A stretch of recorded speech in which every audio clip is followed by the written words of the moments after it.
Welcome. ફરી એકવાર આપણે આગળ જોયા મુજબ ફરી બીજા પેરેગ્રાફોની માહિતી મેળવીએ. સૌ પ્રથમ વાક્ય છે nice to meet you. Nice to meet you તો પણ આપણને ખબર પડે એક્સચેન્જિંગ નાઇસિટીઝ. પછી the car which I bought last year is not in a good condition. તો ડિસ્ક્રાઇબ થિંગ્સ. વિચ આપેલું છે કે ધેટ આપેલું છે અને વસ્તુદર્શક વાક્ય છે તો શું આવશે? Describing things. અહીંયા શું આવ્યું? Exchanging niceties. પછી she will not attend the party unless she is invited personally.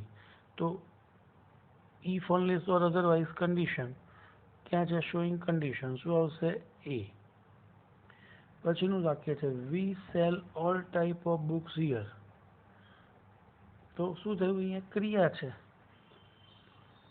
A એટલે કે ડી જવાબ આવશે. Rub the stain. રબ મતલબ ઘસવું, સ્ટેન એટલે કે દાગ. તો અહીંયા શું છે? ઇન્સ્ટ્રક્શન છે, સૂચના આપી છે કે ડાઘને ઘસો. પછી ધ બોય સેડ ધેટ. જો સેડ ધેટ અહીંયા આપણે ઉપરના વાક્યમાં જોયું કે વિચ હતું કે ધેટ હોય ત્યારે થિંગ્સ આવે પણ વસ્તુ સાથે મુકાયું હોય ત્યારે. પણ અહીંયા the boy said that he was not swimming but he was drowning, કે જે તરી રહ્યો નથી, ડૂબી રહ્યો હતો. તો શું આવશે? અહીંયા બટ આપ્યું છે પણ બટ પ્રમાણે વિરોધાભાસમાં અહીંયા નથી આપેલું આપણને વાક્ય, એટલે રિપોર્ટિંગ ઇવેન્ટ, ઘટનાની રજૂઆત છે ખાલી. દો આગળ આપણે જોયું એમાં શું આવ્યું? Contrast A. The woman whose graying hair pulled under the old hat was past 40. કે સ્ત્રી કે જે પોતાના ટોપી નીચે ભૂરા થઈ ગયેલા વાળ ઢંકાયેલા છે એ લગભગ કેટલા પસાર કરી ચૂકેલી છે? 40. તો અહીંયા વૂઝ આવ્યું તો describe person. Let's plant tree તો મેકિંગ પ્રપોઝલ. ચલો કે છે વૃક્ષો વાવીએ તો પ્રપોઝલ છે. ત્યાર પછીનું વાક્ય છે Mayank will read either a story or an article. Either or, alternative. Either or, neither nor. તો શું આવશે અહીંયા? C. May I borrow you pen please. તો વિનંતી કે શું હું તમારી પેન લઈ શકું? તો મેકિંગ રિક્વેસ્ટ. શું આવશે? ડી. પછીનું વાક્ય છે આઈ ગેટ અપ 5:30 AM. તો સ્પેસિફાઈંગ ટાઈમ, સમય બતાવ્યો છે. ત્યાર પછી fish always keep there eyes open. માછલી હંમેશા પોતાની આંખો ખુલ્લી રાખે છે. તો વાક્ય અહીંયા duration of time, point of time નહીં આવે. Expressing frequency, inquiry as a nature. તો અહીંયા ફ્રેક્વન્સી બતાવે છે આપણને. તો શું આવશે અહીંયા? D. Do you still work with the same company. તો ઇન્ક્વાયરી એઝ અ નેચર. શું તમે હજી પણ એ જ કંપની સાથે કામ કરી રહ્યા છો? અને I have been here for 3 years. For અને સિન્સ આપણે અગાઉ ચર્ચા કરી. ફોર અને સિન્સ, ડ્યુરેશન ઓફ ટાઈમ એ ટકી રહ્યું.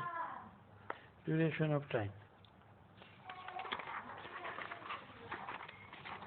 જોઈએ. ત્યાર પછીનો પ્રશ્નમાં have you found your key. Have you found your key. તો અહીંયા જો કમ્પેરિઝન છે, ડિસ્ક્રાઇબ પ્લેસ છે, મેકિંગ રિક્વેસ્ટ છે કે ઇન્ક્વાયરી એઝ અ નેચર છે. તો ઇન્ક્વાયરી એઝ અ નેચર, શું તમને તમારી વસ્તુ મળી કે ચાવી મળી. ત્યારબાદ Jaipur which is known as the pink city is the capital of Rajasthan. તો જયપુર અને ત્યાં આગળ શું છે? પ્લેસની રજૂઆત કરી જયપુરની, એટલા માટે શું થશે અહીંયા? બી. મે ઇઝ હોટર ધેન એપ્રિલ. તો અહીંયા કમ્પેરિંગ થયું, ડિગ્રીનું વાક્ય છે. શું આવશે? એ. પછી મે આઈ કમ ઇન. તો ત્યાં આગળ કોમન વસ્તુ છે કે પરમિશન, સિકિંગ પરમિશન, પરવાનગી મેળવતું વાક્ય છે. Suraj may celebrate his birthday this time. May celebrate, possibility. May વાળું વાક્ય એમ એ plus may I come in sir, તો એ તો રિક્વેસ્ટ થયું, સિકિંગ પરમિશન થયું. પણ may today, may be today rain. May she will help you, may she help you, કદાચ સંભાવનાઓ પોસિબિલિટી બતાવે એટલે શું થશે C. The man whose TV show is popular actor is a popular actor આવશે અહીંયા આ પ્રમાણેનું સ્પેલિંગ મિસ્ટેક છે એક્ટર, તો હુઝ પર્સન ડી આવશે જવાબ. પાસબુક્સ આર ઇશ્યુડ હિયર, જો પેસિવ વાક્ય છે તો ડિસ્ક્રાઇબ ઇન્સ્ટ્રક્શન્સ. ત્યાર પછી છે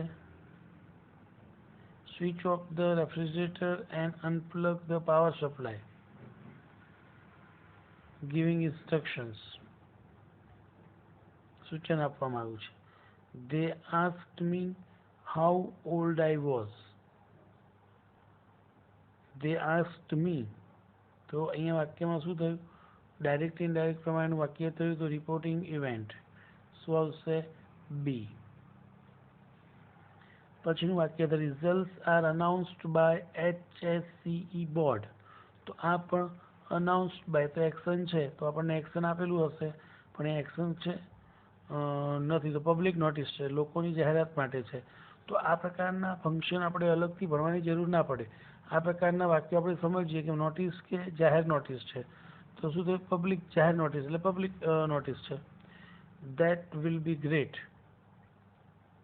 ધેટ વિલ બી ગ્રેટ, તો શું છે? નાઇસિટીઝ.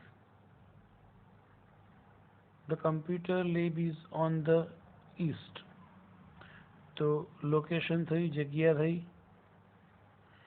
ત્યારબાદ all the best for your exam, તો niceties. Just take a 1 glass of water and boil it and add some salt, તો પ્રક્રિયા થઈ, એ પ્રોસેસ છે. She will reach there by 10 PM, તો સમય થયો, તો સ્પેસિફાઈંગ ટાઈમ.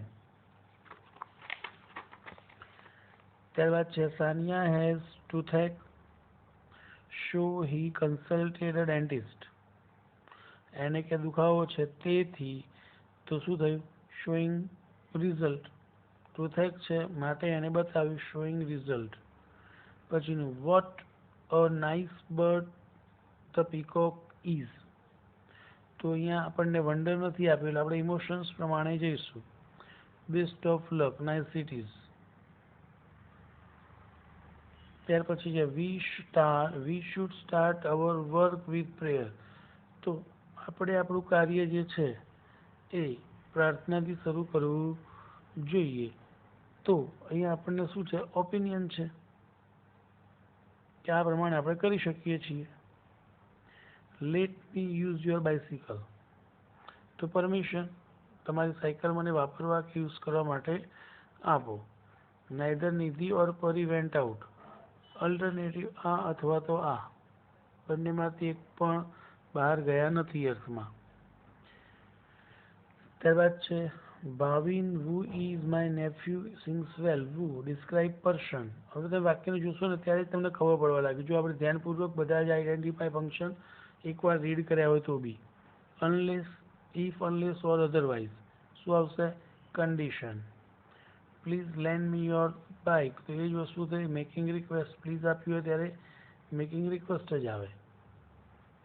ત્યારબાદ જોઈએ તો ઓલ્ધો, ધો, however, but, inspired, despite, contrast.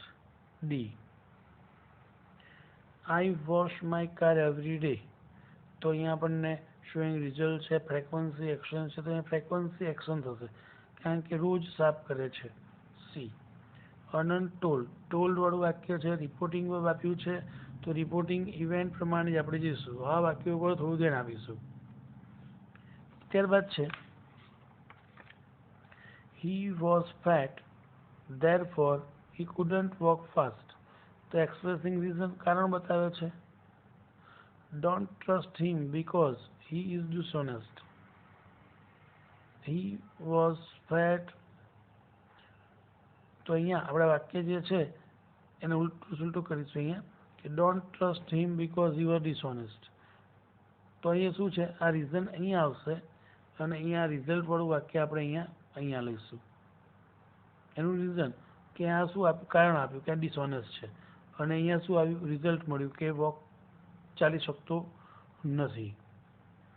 Take this medicine regularly, તો શું છે, સલાહ છે કે આ દવા નિયમિતપણે લો, તો એડવાઇસ છે. તો જો આ પ્રકારે બીજા વાક્યો જે છે એ વાક્ય તમને રીડ કરવા માટે પીડીએફ આપી હશે, પણ પેજ નંબર જે આગળ હોમવર્ક લખેલું હોય આ પ્રમાણે એ જાતે સોલ્વ કરવાના રહેશે. હોમવર્ક આ પ્રમાણે લખ્યું હશે મેં, એવા જે પણ પેરેગ્રાફો છે એવા 2 પેજના પેરેગ્રાફો તમને આપવામાં આવશે. તો એ હોમવર્કમાં એ લખવાના રહેશે. લખીને ધારો કે he is neither a postman nor policeman, તો એની સામે શું આવશે, અલ્ટરનેટિવ, સામે અલ્ટરનેટિવ. એવી રીતે 2 પેજના લખવાના. આપેલા બધા જ હશે, પણ જેના ઉપર હોમવર્ક એવું લખ્યું છે એ જ હોમવર્કમાં લખશે. ઓકે, બરાબર રીતે. જ્યાં ન ખબર પડે એ જ્યારે પણ કન્ફ્યુઝન હોય તો મને પૂછી શકે છે કોઈ પણ વાક્યમાં. Thank you.